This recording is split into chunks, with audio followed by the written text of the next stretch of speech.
damos inicio a la conferencia magistral titulada The Waze Story, impartida por Uri Levine. Uri Levine es un apasionado empresario y mentor de jóvenes emprendedores, es cofundador de Waze, una de las aplicaciones más grandes del mundo, basada en una comunidad de tránsito y navegación, que fue adquirida por Google en junio del 2013 por la destacada suma de, ¿cuánto creen? Ay, a ver, hay premio para quien le atine. Casi, vamos, ¿por dónde está? ¿Quién más? Ya están cerca. 1 millón casi. 1.1, exacto, es de 1.1 billones de dólares, así que pido un fuerte aplauso para esta cantidad. También es cofundador, presidente activo y primer inversionista en el FIX, un startup que ayuda a encontrar y reducir cargos ocultos en servicios financieros. Ha estado en el negocio de la alta tecnología durante los últimos 30 años, la mitad de ellos en la escena startup, y ha visto desde el fracaso hasta el éxito. Gracias a su larga y comprobada experiencia, damos la bienvenida a Uri Levine.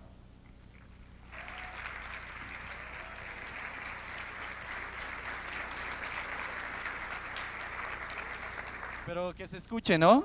Un poquito más fuerte el aplauso. Thank you. Thank you. Thank you. Good afternoon, everyone. I unfortunately will do this presentation in English. I wish I could do that in Spanish, and perhaps I should. But it will probably take me a long time to learn. What I would like to do this afternoon is take you through the Waze journey and entrepreneurship journey. And you know, if people ask me what I do, I am an entrepreneur. I start new startups that I think and I hope that will change the world. So the Waze journey, and okay, it does work, so this is excellent. A little bit about entrepreneurship in general, and who in the audience is actually going to be an entrepreneur and build their own startup. Raise your hand. That's impressive. And by the way, the entrepreneurs are the ones that are going to change the world, the ones that are going to make a better world for all of us. And I was excited to come over here because many reasons, and one of them is that this is the Entrepreneurship Week, and I believe that this is, this is maybe key messages and key learnings that I can share with you, and hopefully you will do less mistakes or other mistakes, not the one that I did. And then obviously the other part is that there are about 8 million Waze users here in Mexico. And I've been to many places, and every place tend to believe that their traffic jams are the most severe there are, and probably you are right. So I just had a sense of the traffic jams here, and it's really bad. So hopefully if Waze can help you to avoid some of the traffic jams and to save time every day, and by the way, we do measure that, and that's quite a lot of time that we actually help save people, then this is the biggest reward. The biggest reward of an entrepreneur is that you build something and people using that and you actually help them. And if I can do that over and over and over again, that will make me a happy person. Entrepreneurship in general, it starts with a dream. It starts with you're running into a problem and you decide that this shouldn't be like that, and you decide that you're going to solve that. And you start dreaming about the solution, and then you actually developing passion for that. And this is what makes entrepreneurs tick. And then just after you realize that you actually developing the passion for that, there is a willingness to sacrifice. So you understand that in order to go into this journey, you're willing to sacrifice a lot of things, your family time, your other jobs, anything else that you're doing, it's actually, you will not have time for that. And all of you will be into the startup that you are building. And it's a roller coaster, right? It's a roller coaster. Think of the ups and downs and ups and downs. The journey itself has a lot of ups and downs, and it's always longer and harder than you think it is. So if you think this is going to be easy, it's not. If you think it's going to be hard, it's even harder. And but still, the reason that we are going there, because we dream, because we develop the passion, because we want to change the world and make it a better place. And to a certain extent, for an entrepreneur, there is no doubt what's next. It's always the next startup. In fact, if you will speak with an entrepreneur and ask them, okay, what are you going to do next? They will tell you, we're going to have another startup. And then you'll ask them, okay, and this other startup, what this other startup is going to do, they do have an answer for that. So, Waze started in 2007. And was acquired by Google in 2013. I left the day after the acquisition in order to start a new startup. But this new startup, I knew from 2009 that this is what I'm going to do next. And the reality is that you run into a problem, you run into an opportunity, you tell yourself, okay, the world is going to be a better place if that will be different. And you kind of starting to think about it in the back of your mind, and as soon as you're ready, as soon as you do have the time and effort and willing to sacrifice, then you go and do this journey again. So an entrepreneurship, this is exactly like falling in love, right? So you go into your own idea, you think of your idea, and it takes you a little bit of time to evolve that, and you fall in love with your own idea. And it's the same that you are going into a date. And there are many ideas or many dates that you go to, and eventually there is one that you fall in love to. And then it's like, you're starting to keep on thinking of this idea and developing your own solution in your own mind, and then you start to share that with your friends, which is exactly like taking your date to meet your friends. And when they tell you that your ideas suck, or that she's not for you, then you actually get rid of your friends. And the reality is that you are in love with your own idea. And this is what it takes. If you're not in love with your own idea, you're not going to have enough of energy to go through the hardship of the journey. And so to a certain extent, I would say, if you don't love what you're doing, find something else that you do love. Because this is the recipe for a happy life. If you love what you're doing, then you will keep on doing that with love every day. Right? If you don't, you are going to be miserable, and you don't deserve to be miserable. So think about it. Think of something that you love and try to do that. When you start a startup, earlier we had people saying that they are going to be entrepreneurs. Who is building their own startup right now? Okay, who is in the first year?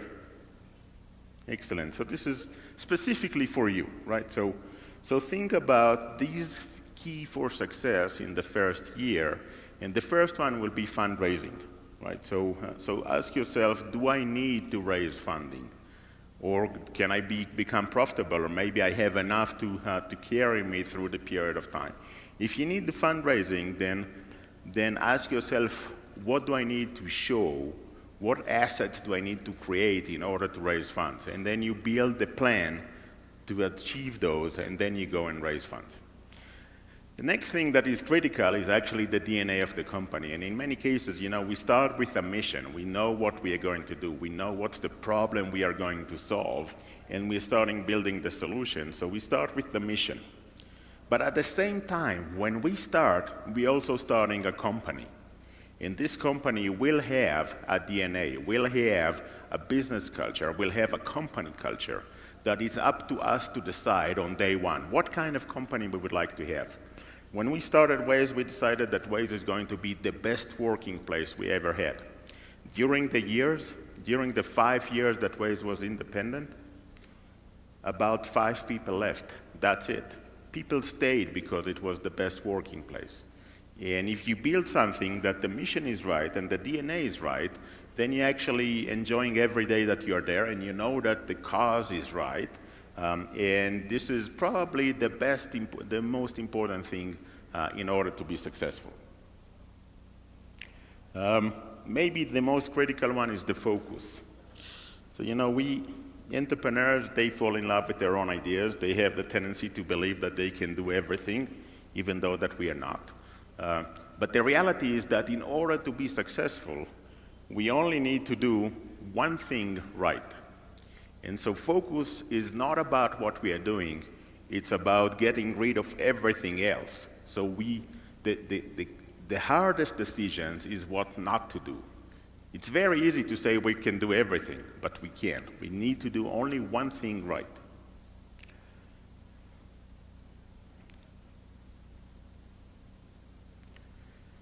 And as I mentioned, it's a long journey. In particular, the one that there is no traction. And I will demonstrate that later with the waze journey. But there is a period of time that there is initial excitement, and maybe people are writing on you on the paper, and maybe you appear on TV, and there is initial traction.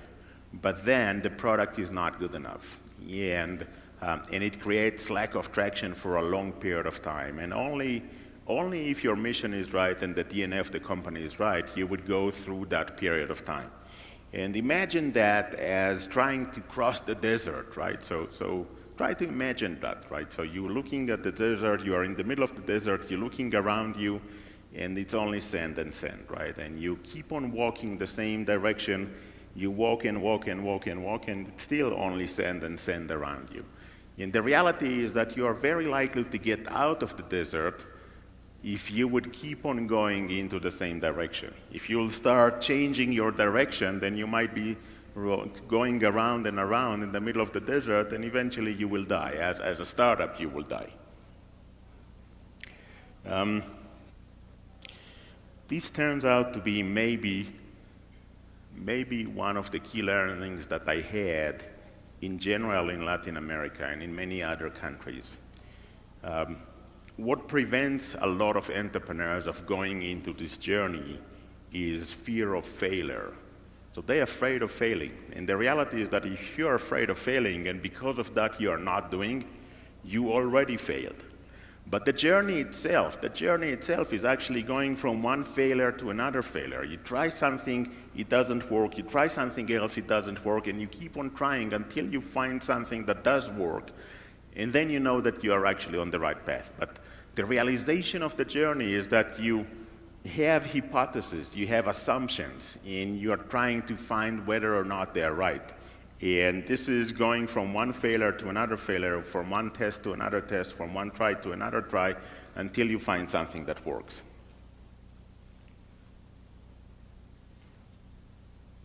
By the way, just putting things into perspective, second-time entrepreneurs have 5 times higher likelihood of being successful. And it doesn't matter if the first time was success or failure. So just keep in mind that we learn so much better from failures than from being successful, that if you go into this journey and fail, just remember one thing: the likelihood of being successful this time, 5 times higher.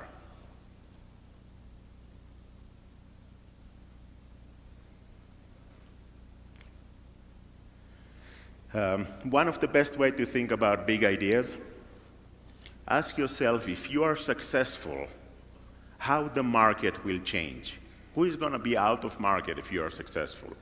When Waze started, there were map makers, there were traffic makers, there were navigation makers, there were navigation devices. All of them ceased to exist, right? It took us 5 or 6 years.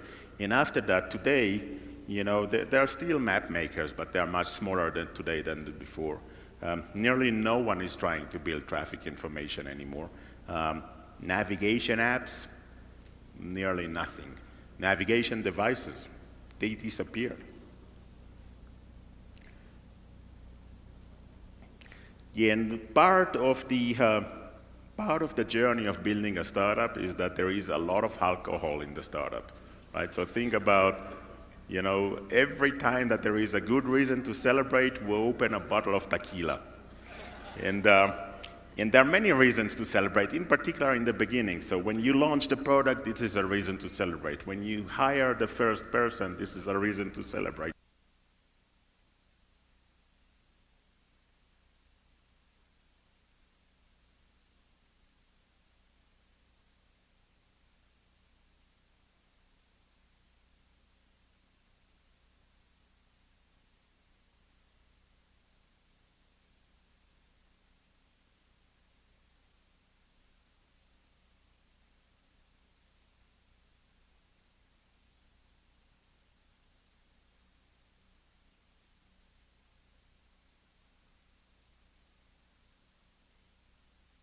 how you deal with patent infringement or with lawsuit and so forth. You know, the first time that Waze server failed, that was actually a major failure. We had an outage of many hours, and you know, and all the newspaper in many places say that that Waze is a problem, right? That we don't know how to drive anymore without Waze, and if it fails, then this is national disaster. The best thing that you can have is actually people that are using your product telling you thank you. And you know, and this happens if you're building a product that creates value to users, you will get a lot of those, and this is the biggest reward.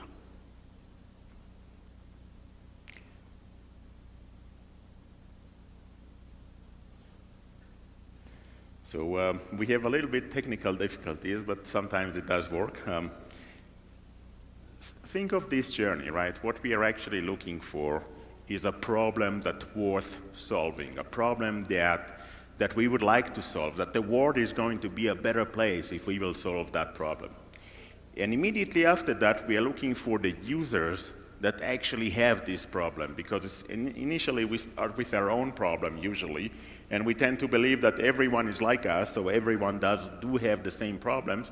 But no, other people might have different problems, and keep in mind that we are excellent sample of one person. This is it, right? So my perception of the problem is not necessarily applied to other people. So the perception of the problem from many users, and as soon as we can actually go and build the solution. And this is the art of the startup, the journey of the startup. We are looking for a problem that's worth solving, the users that actually have that problem, and then we can build a solution to solve that problem.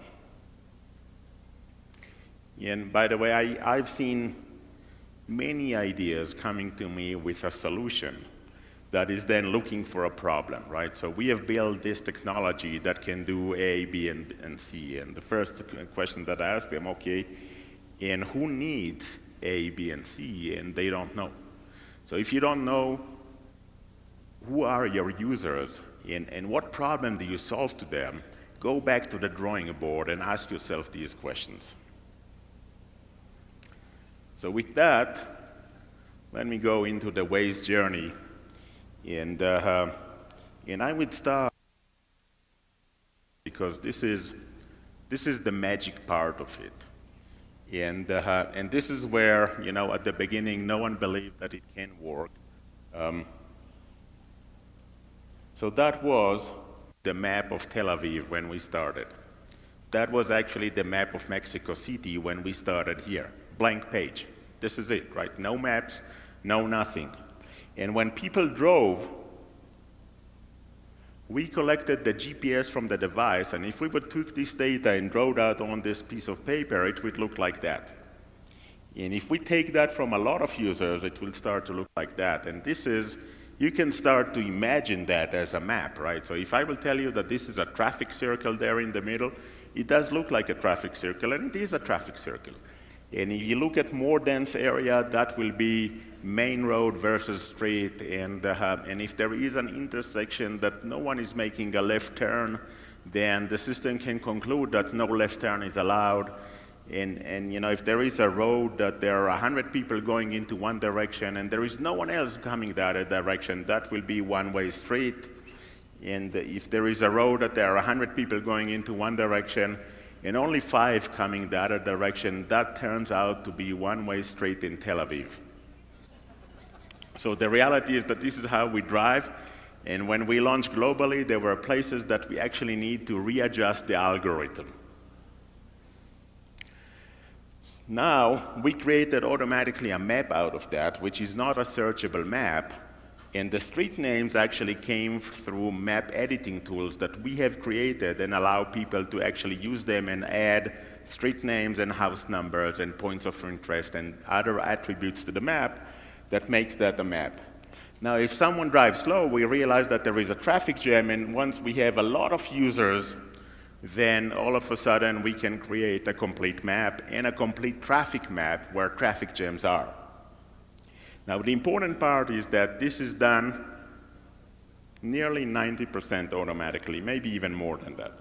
So when you drive, you actually not just figuring out where traffic jams and how to avoid them, but also helping the rest of the drivers to avoid traffic jams, because you reveal to everyone where are you and how fast you are going. And this is enough for the system to extract this information from all the drivers and recreate the map of traffic and then tell people how to avoid traffic jams.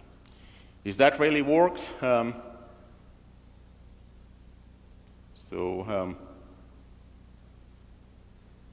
I can tell you that earlier today there was a video here that shows how the map is being created, and this is it seems like it seems like a magic, because the map is actually created out of a blank page, and the map was created in a lot of places, nearly everywhere. So anywhere that people would drive, it will create a map. Yeah, and it took in some places about 6 months for the map to become good enough, and at least in particular in metropolitan areas. And as soon as you become good enough, then you're starting to win over competition. So you can go later into YouTube and look for, search for this video. It calls waze map after 6 months or something like that, but unfortunately it's not played automatically. If you drive someplace that no one drove before, then your avatar will change into a roller steamer, and you actually pave the road as you drive.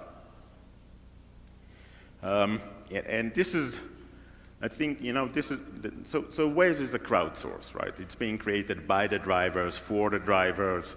We used to call that, I think it was translated to Spanish into red social de conductores para conductores. Yeah, and this is what it is, right? So we, the drivers, help the rest of the drivers to avoid traffic jams. There are many crowdsourced companies, right? So obviously Wikipedia, right? So think of, Wikipedia started 2001, and by 2011, Britannica actually shut down. So it took about 10 years to create enough value that everyone else became irrelevant.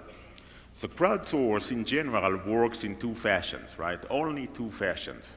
One is that the knowledge is accumulative.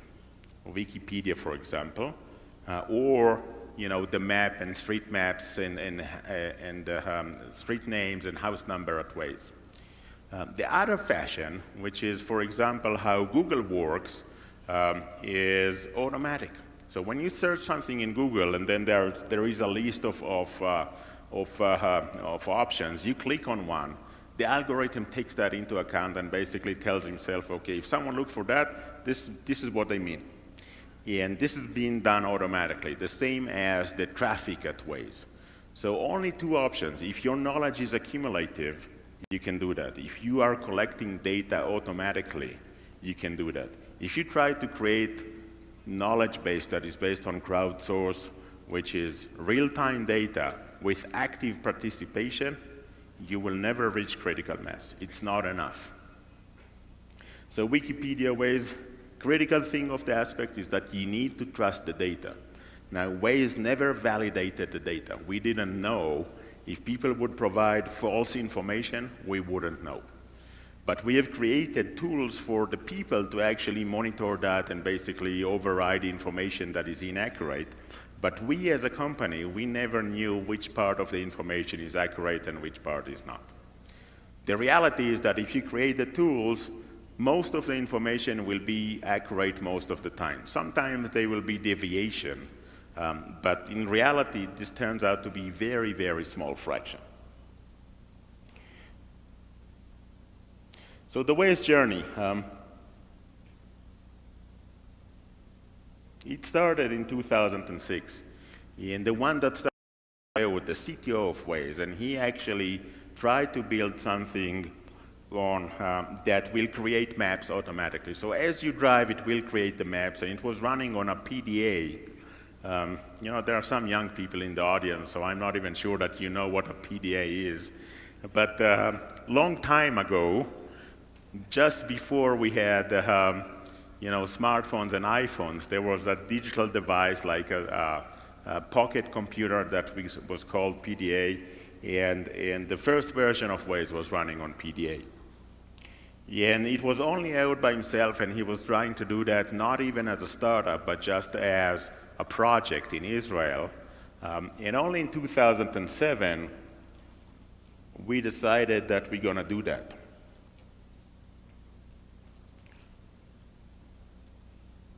So, okay. So we teamed up. It was Ehud, Amir, and myself, that we decided that this is interesting enough, and in particular, if we take that out of the PDA and put that into the smartphone, then we can generate real-time traffic, and real-time traffic is very interesting, because that would be the first time, and I hate traffic jam. And I mentioned earlier that I am an entrepreneur, so everyone hates traffic jam, there are many things that we hate. But for an entrepreneur, that will be good enough reason to go ahead and say, I can change that. And when you decide that you're going to change that, then you realize that you're going to change that for everyone, not just for yourself. So we built the story, we defined the DNA of the company, and then we went fundraising, right? And we met with the first VC, and they said no. And then we went to the other VC, and they said no, and no, and no, and no, and no. And a lot of times I heard no. So two things I've learned. One is that there are 100 different ways to say no. And I know. And the other one, which was very disappointing, is that there were more people telling me no when I went fundraising than girls saying no when I went dating. And it's hard. Raising funds is very, very hard. And I will touch base on that towards the end and telling you what do you need to do in order to do that. But the most important part of it is that this is very hard, and it's always hard. Even today, when I go raise funds to a new startup, it's still hard. And it was still running on a PDA, but the roadmap was that we're actually going to take that into a smartphone, and that will create the real-time traffic. And these are the original slides that we went fundraising with them, right? So, the only problem is that the clicker doesn't really work. Okay. So we built navigation, which is mapping and traffic information. We are doing that much faster, much better, up-to-date accuracy at 1/10 of the cost than anyone else in the industry. And at the time, MapMaker, there were companies, there was Navtech that was acquired by Nokia, there was TeleAtlas that was acquired by TomTom. There were players, significant players in this space, and we basically say, okay, we are actually going to disrupt this market because we have a different way of creating those. And, sorry, where is that?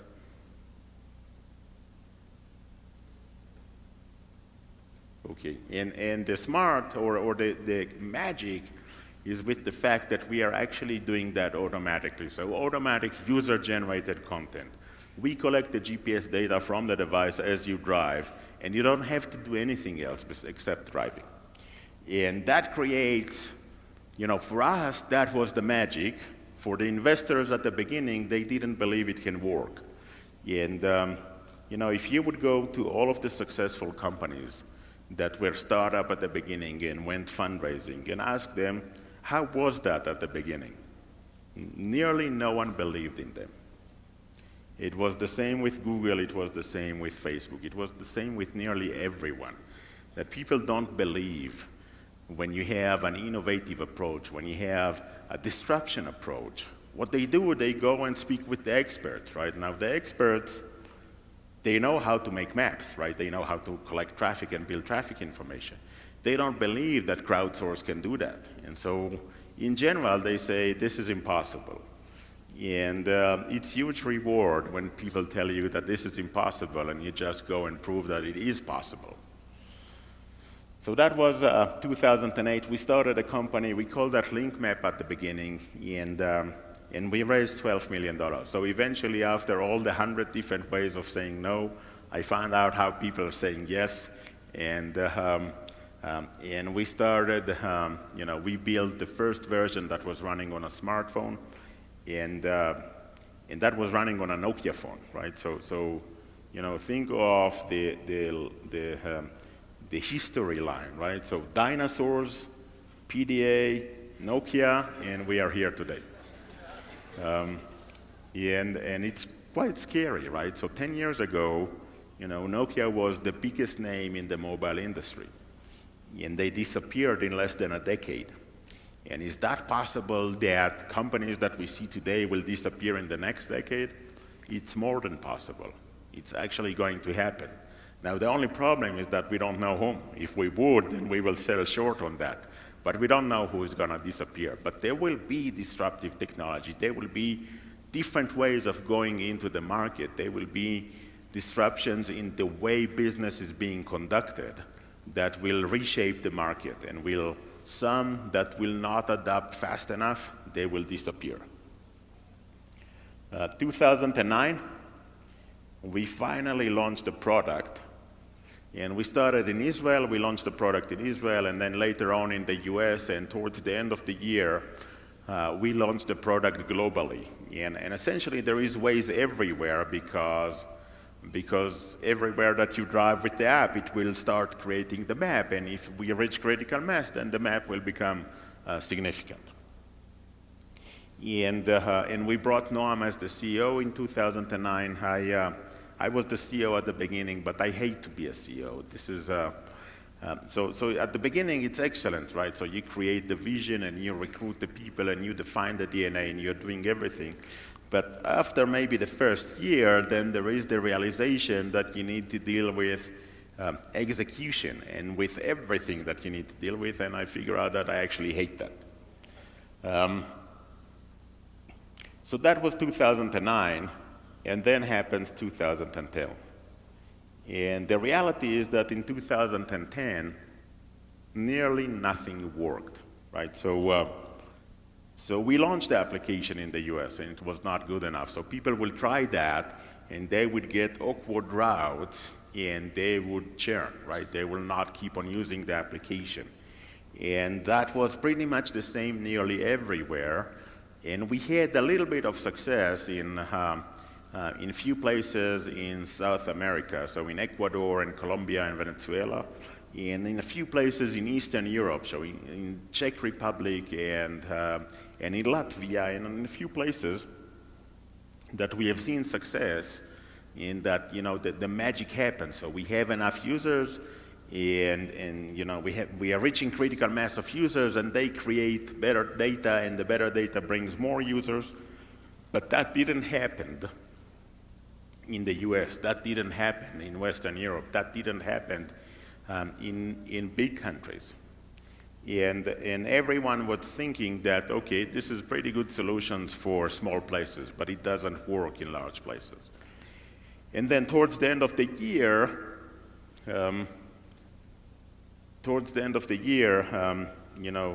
or actually at the beginning of the year, Google launched their free turn-by-turn navigation. And up until that moment, Waze was the only free turn-by-turn navigation app out there.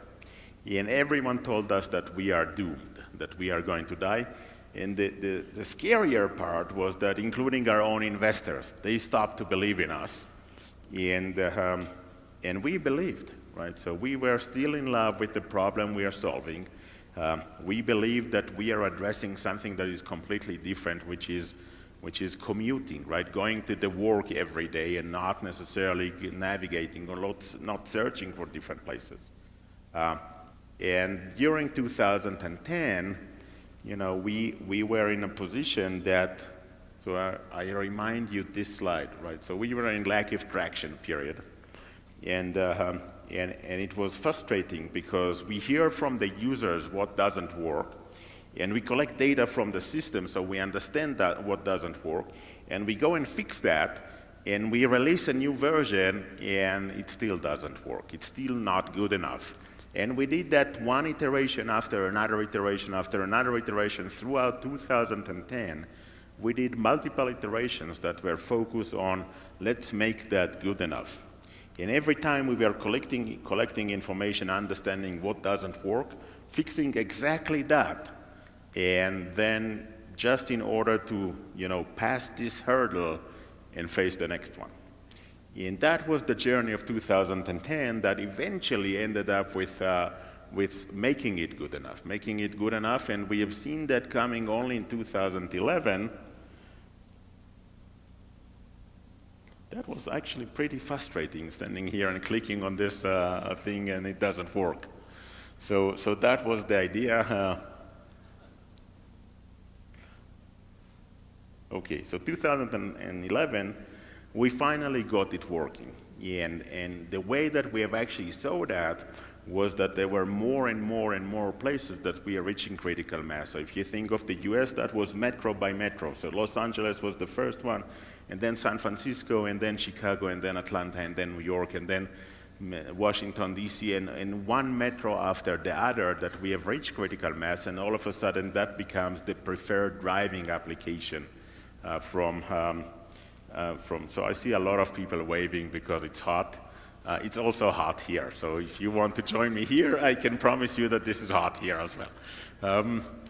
And then, so we have got the breakthrough, and we have raised additional funds coming from Horizons and Kleiner Perkins, and we knew we were going to change the world. This is where we reached 10 million users by that time, and at the time, that was perceived to be the benchmark for successful companies. And 2012, this is where the magic happened. This is where Waze was growing faster than the entire industry together. So all the navigation apps and navigation devices and anything in this space together, Waze was actually growing faster than all of the industry together.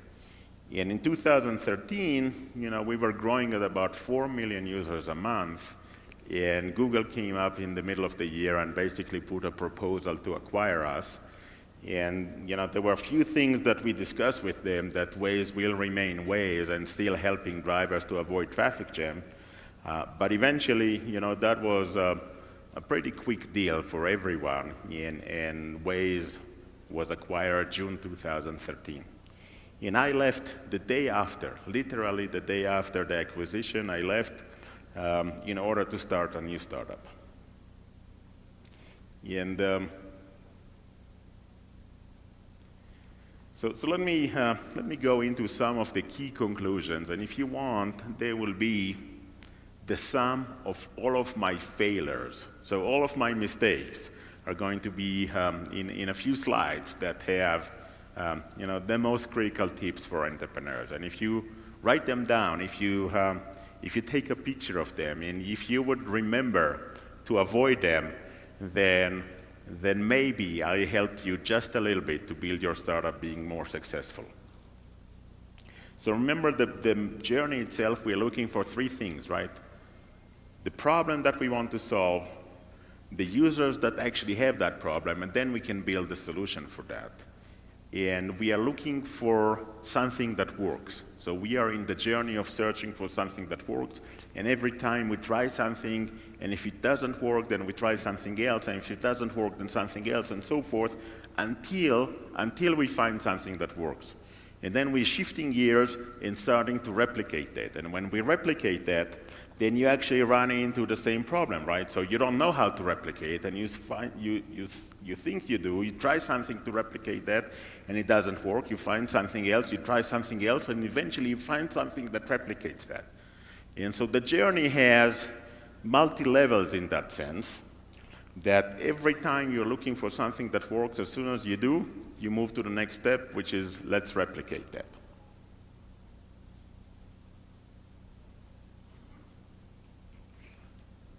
Something that works. I thought that you're going to bring me something that works. Thank you.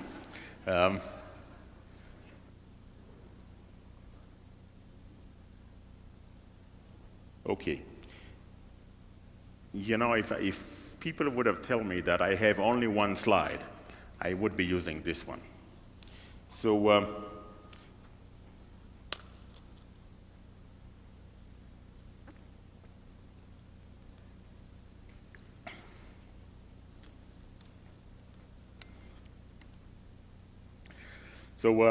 who are your users and what's their perception of the problem. And in many cases, we tend to believe that we understand that, but the real way to find out who the users are is actually speak with them, right? So speak with people around you and ask them if they experience the same problem and what's their perception of the problem and how much is that important for them to solve them, and then introduce the solution. So speak with the users if you want to get their feedback. Make your mistakes fast. So you're going to make a lot of mistakes, and in most cases, we are trying to build all the product on day one. And the reality is that the faster that we will go to the market, it's going to be easier for us to collect feedback. And even if the product is not ready, even if the product is embarrassing, is to the level that you would be embarrassed with what you've just released, you should go out there, because that's going to increase dramatically the way that you collect feedback from the users. And if you make your mistakes fast, then you can fix them fast. And the reality is that what you do, you are creating the company as a faster moving than anyone else in the industry. So don't be afraid to make mistakes. Make them fast so you can fix them fast. And remember that the biggest enemy of good enough is perfect. If you try to build something that is perfect, someone else will be just good enough and win the market.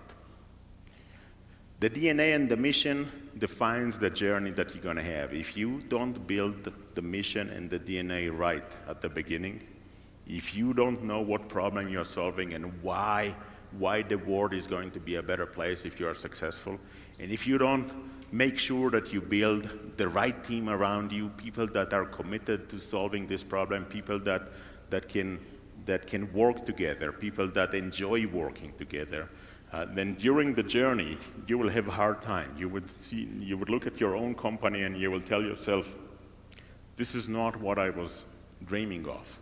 So dream of the working place and dream of the better world, and make sure that they are building into your mission and into the DNA that you are recruiting.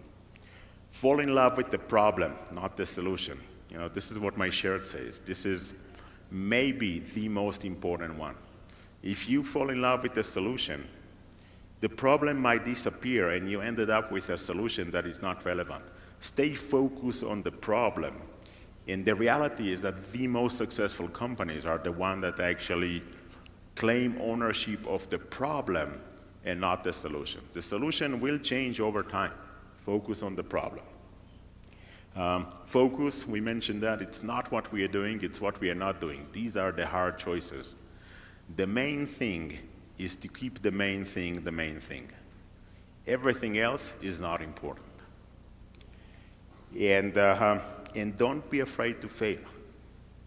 Don't be afraid to fail. If you are afraid to fail, then the reality is that you're not trying, and the result is that you already failed.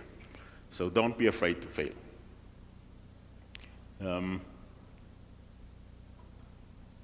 Okay, fundraising.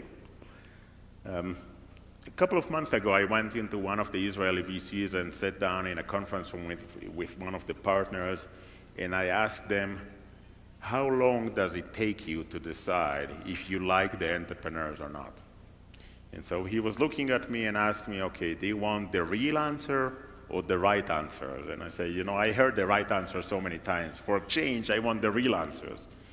And so he was looking at the door and looking at me, looking again at the door and looking at me, and then he said, before they sit down.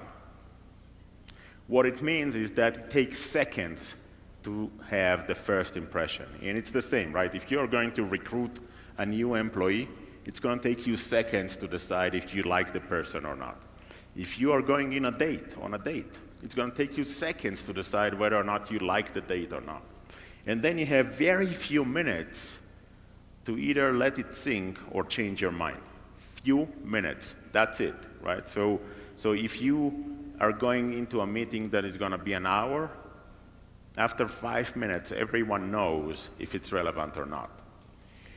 And so therefore, you start with the strongest point at the beginning, because maybe you wouldn't even have time to say what's the strongest point. It could be about the team, could be about the size of the market, could be about your already achieved milestones. Could be about anything, but you start with that. This is the strongest point. You start at the beginning. Keep in mind that there are users too, right? So if you have something and the investor don't think that they will use that, they're not going to invest. 95% of the cases, investors do invest in something that they believe they would use. And if you cannot explain to them why they would be using that, then try to find someone else that they can link to and will be using that. Learn how to tell a story. So I think I read someplace that one of the biggest fears is actually appearing or performing, right? So performing in front of audience. By the way, if you would ask me, every time that I'm behind the stage, I'm asking myself, why am I doing that?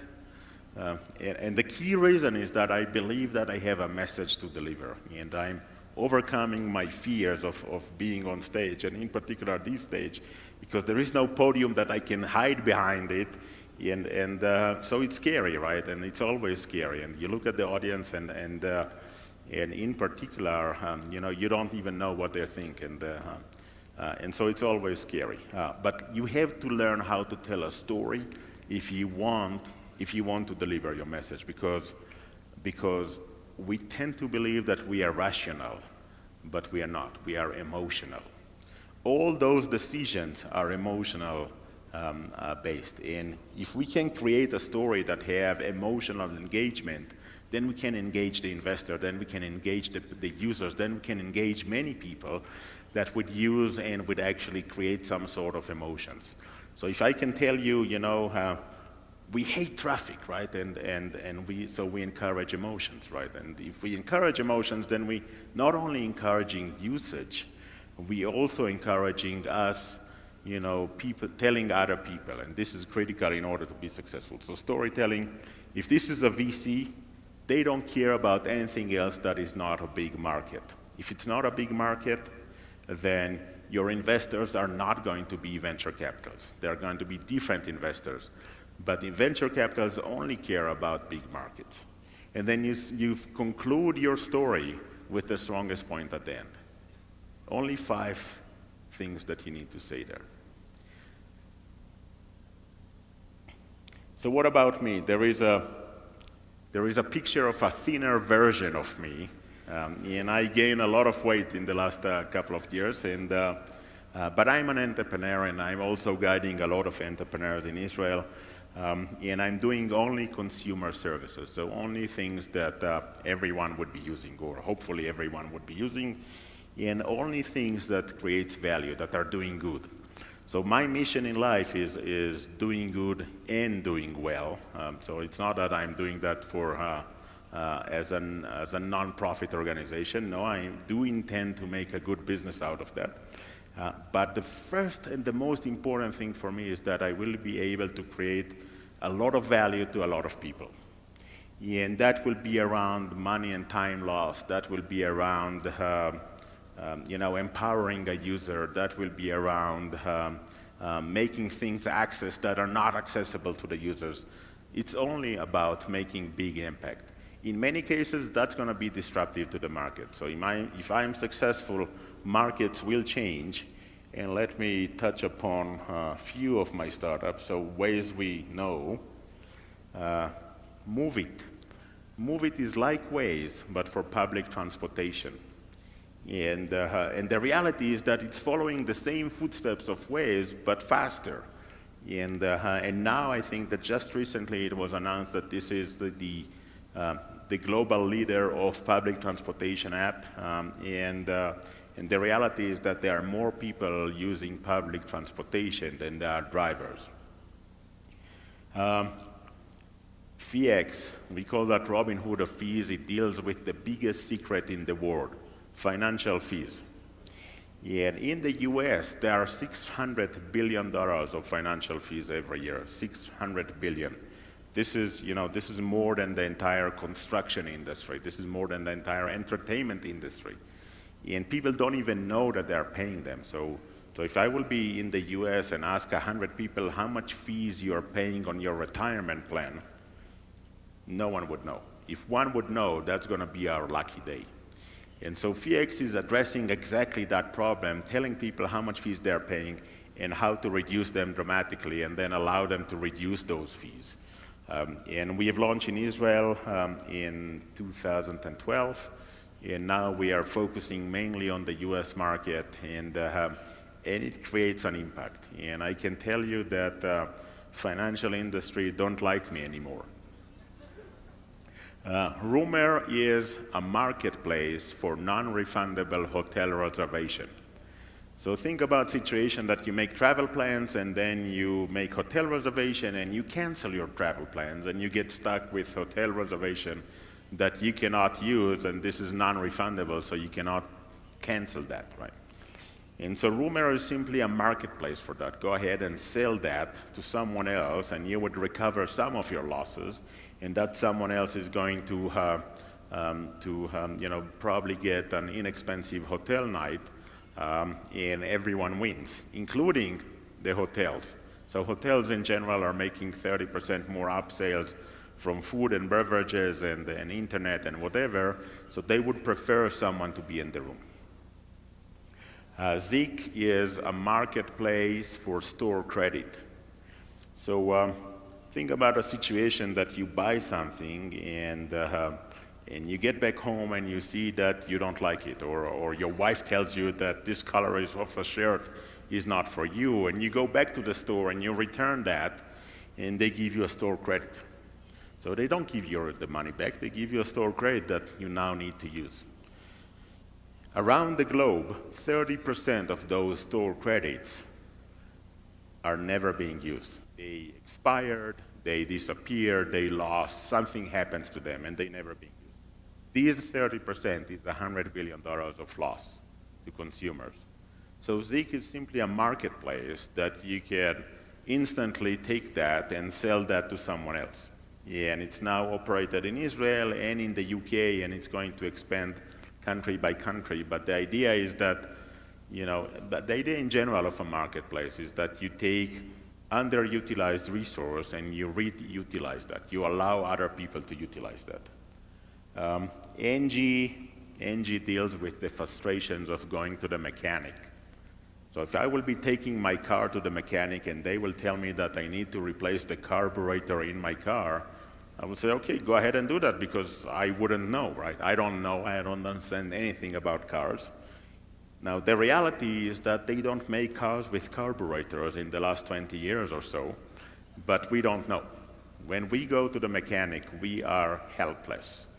And so NG is an app running on the smartphones, connects to the car computer, doing the diagnostics for us, understanding what's wrong with the car, telling us in a language that we can understand, and then actually asking for mechanics around us to provide us with a quotation. So empowering the users and allowing the users to actually do price comparison.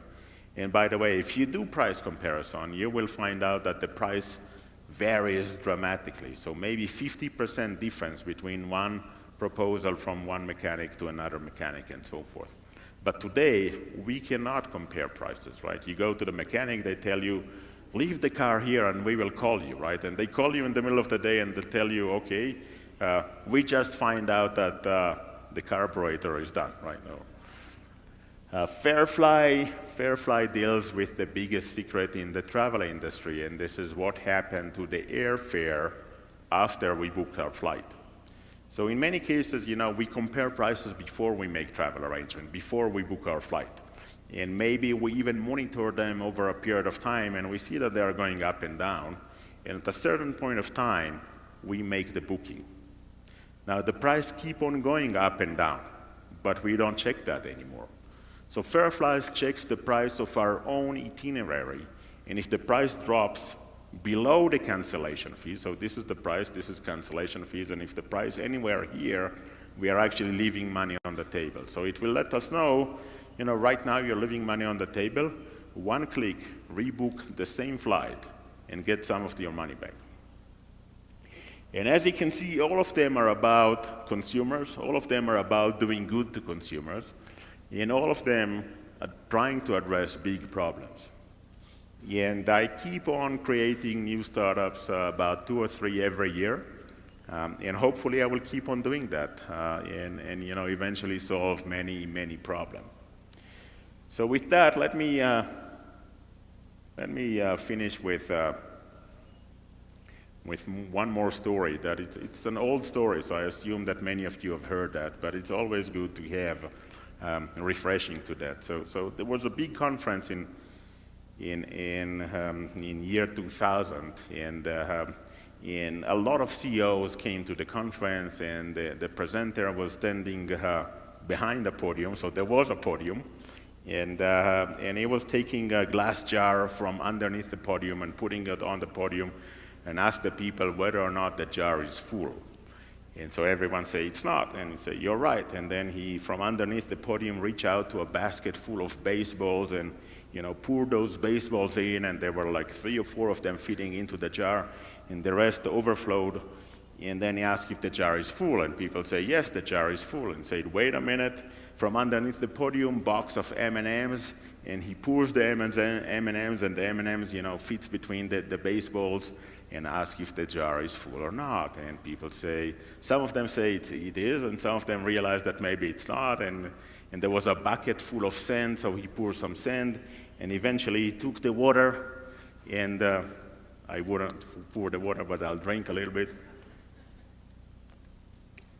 And eventually he poured the water into the jar and asked if the jar is full or not. And people say, yes, it is, and he said, you're right. So what does it mean? And so someone from the audience say that, it doesn't matter how full your agenda is, you can always fit one more thing into it. And he look at it and he say, no. The baseball, these big balls, are the most important things in our life. And the M&Ms are the one that provides us with color and taste and everything else. And the sand and the water are the one that will take every available resource that is not being utilized, time, money, everything. Now, if you put them in this order, everything will fit. But if you'll start with the waste timers or with everything else, then these baseballs, these big balls, these big things in your life will not fit into your life. So now go and figure out what are the most important things in your life and make sure that you deal with them first. The rest will follow. Thank you very much.